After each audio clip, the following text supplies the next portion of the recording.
Ahamayam kuto bhavati chinvata aipatatyaham nijavicharanam. In the previous verse, Bhagavan explained that mind is essentially just the aham vritti or the ego I thought, which is a false perception of ourselves based on our limited body, mind, and intellect. In this verse, Bhagavan says that on questioning deeply from where this false I thought arises, it vanishes completely. This is self inquiry, the direct path to self realization.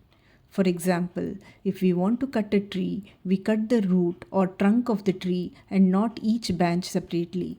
Similarly, the I thought is the root of all thoughts. Once it is removed, all different thoughts fall apart as well. When we meditate, it is relatively easier to observe all other thoughts, but it is difficult to detect the ego I thought. Normally, all the different thoughts appear as object to the false I thought, which is the subject.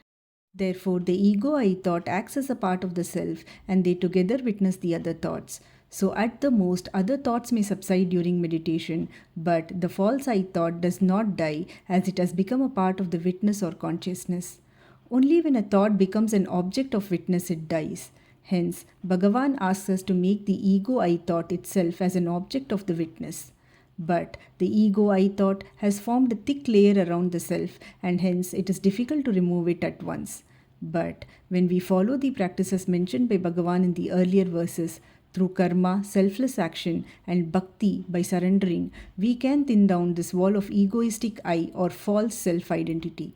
And then observing the source of this false egoistic I becomes easier.